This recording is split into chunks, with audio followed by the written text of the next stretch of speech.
This data visualization illustrates a structural crisis in the U.S. public school system. On the left, a rising deficit in teacher retention creates critical vacancy rates concentrated in Title I and hard-to-fill districts. On the right is the resulting pipeline solution, a sharp influx of J-1 visa educators migrating from the Philippines to the United States. The roots of this staffing shortage trace to federal accountability mandates. The No Child Left Behind Act required classrooms to have a highly qualified teacher, placing immense pressure on districts already struggling to retain staff.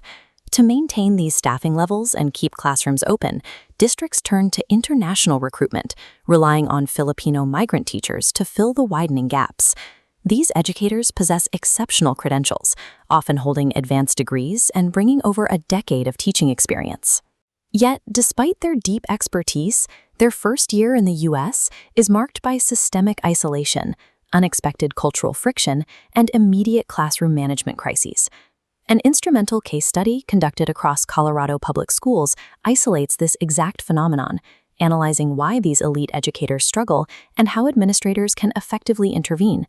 The research identifies a clear distinction in how districts approach international hiring: the transient school and the transplant school. The transient model treats these teachers as temporary, plug-and-play labor.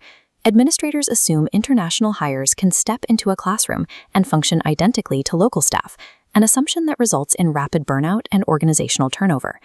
The transplant model involves active administrative investment in both the professional and social integration of the teacher, allowing them to grow roots in the local community. Solving this staffing crisis in hard-to-fill districts requires a shift toward this transplant support ecosystem, built on three specific pillars. The foundational layer of this ecosystem is logistical and bureaucratic anchoring.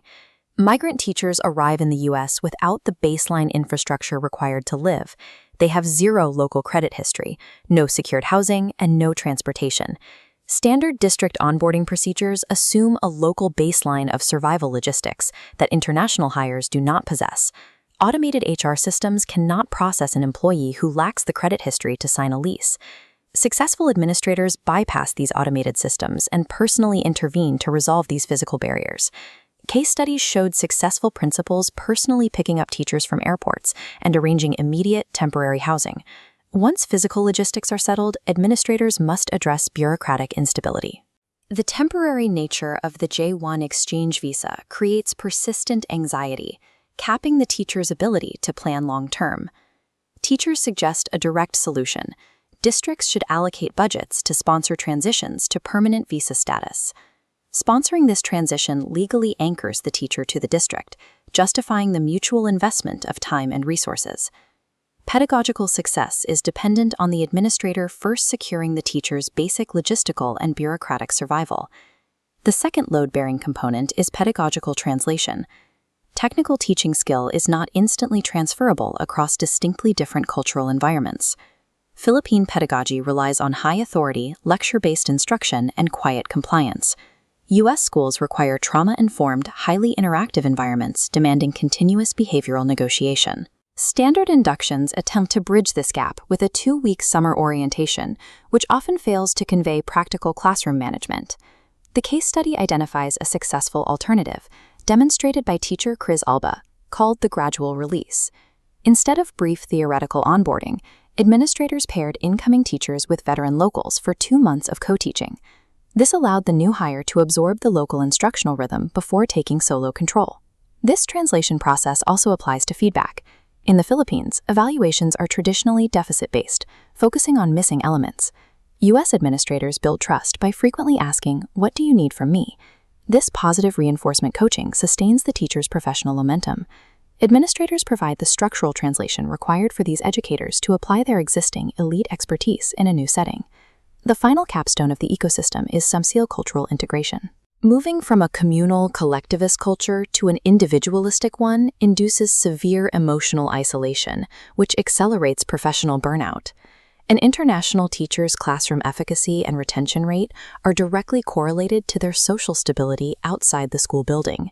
Administrators like Dr. Paxton realize that leadership in this context involves actively engineering community connections, not just professional ones.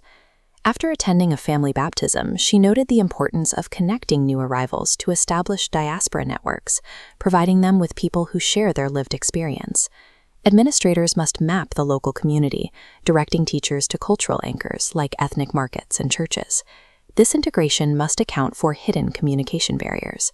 The Filipino cultural tendency toward tactful, indirect communication often masks genuine struggles, preventing administrators from seeing problems until they escalate.